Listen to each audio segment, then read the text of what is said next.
T20 format में खेले जाने वाली एशिया कप की शुरुआत सितंबर महीने में दुबई में हो जाएगी।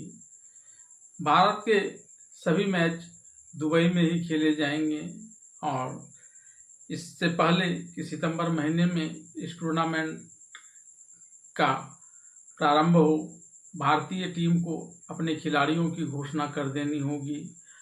लेकिन इस बार भारतीय टीम का चयनकर्ताओं के लिए बहुत आसान नहीं होगा।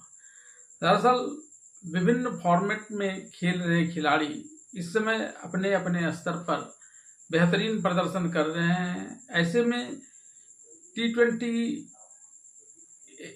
के एशिया कप को लेकर चयनकर्ताओं के समक्ष बड़ा प्रश्न यह खड़ा हो जाता है कि बल्लेबाजी या गेंदबाजी के किस क्रम के लिए किस खिलाड़ी का चयन किया जाए। एक एक क्रम के लिए 4-4, 5-5 उम्मीदवार लाइन में लगे हुए हैं। चयनकर्ताओं को उसमें से सबसे बेहतर चुनाव करना होगा या और भी जो विकल्प हो सकते हैं भारत को जिताने के दृष्टिकोण से, उन दृष्टिकोण को अपनाते हुए ही खिलाड़ियों का चयन करना होगा। आइए जानते हैं क्या क्या संभावनाएं बन रही हैं एशिया कप T20 मैच को लेकर। साथ ही आपको यह भी बताएंगे कि यह टूर्नामेंट जिस वक्त प्रारंभ हुआ था उस वक्त यह T20 फॉर्मेट का नहीं बल्कि 50-50 का होता था और कब इसमें तब्दीली लाई गई, इस सब के बारे में। इस बार एशिया कप T20 फॉर्मेट में खेला जाएगा। आपको बता दूं कि जिस समय एशिया कप की शुरुआत हुई थी तब यह 50-50 के फॉर्मेट में खेला जाता था। 2016 तक यही प्रक्रिया रही, यह 50-50 के फॉर्मेट में ही खेला जाता रहा और उसके बाद यह एक बार T20 और एक बार 50-50 क्रमवार रूप से खेला गया और अब तक T20 फॉर्मेट में 2 बार इस मैच का आयोजन हो चुका है। इस बार एक बार फिर से एशिया कप के T20 फॉर्मेट में खेले जाने की वजह से इसके लिए खिलाड़ियों की चयन प्रक्रिया और भी ज़्यादा चुनौतीपूर्ण बन गई है। पिछले कुछ सीरीज के प्रदर्शन के हालिया फॉर्म और खिलाड़ियों की फिटनेस को ध्यान में रखते हुए सिलेक्टर्स को काफ़ी माथापच्ची करनी पड़ रही है। हालांकि यह लगभग तय हो चुका है कि इस बार भी टीम की कमान सूर्य कुमार यादव ही संभालेंगे, जो इस समय भारत की T20 टीम के नियमित कप्तान हैं। लेकिन 15 सदस्यीय फाइनल टीम में किन किन खिलाड़ियों को जगह दी जाएगी, इस पर सबकी नज़र टिकी हुई है। ओपनिंग स्लॉट के लिए खिलाड़ियों का चयन भी एक बड़ा सरदर्द बना हुआ है।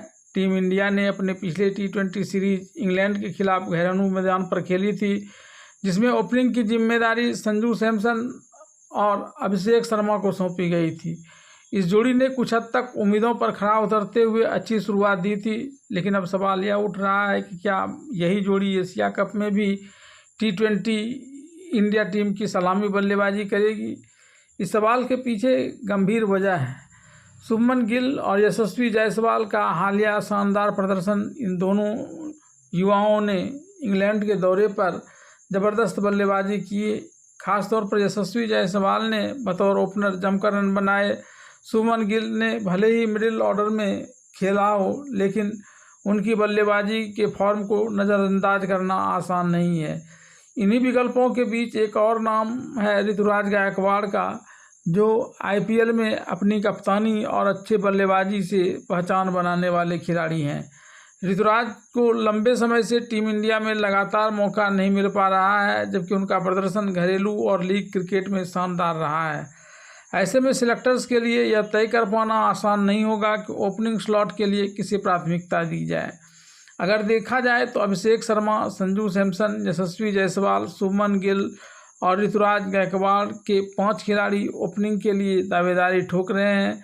ऐसे में 2 स्लॉट के लिए 5 विकल्पों में से सही कॉम्बिनेशन चुनना सिलेक्टर्स के लिए एक बड़ी चुनौती हो गई है।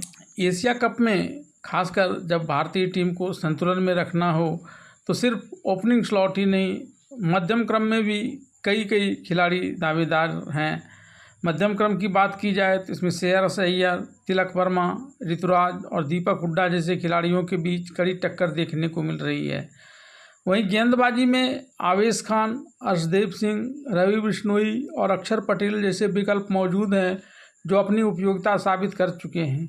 T20 फॉर्मेट में खिलाड़ियों की फॉर्म और फिटनेस बेहद महत्वपूर्ण होती है, क्योंकि एशिया कप के बाद वर्ल्ड कप T20 भी नज़दीक है। इसलिए यह टूर्नामेंट एक तरह से चुनाव सेलेक्टर्स के लिए ट्रायल की तरह होगा। ऐसे में वे किसी भी जोखिम से बचना चाहेंगे।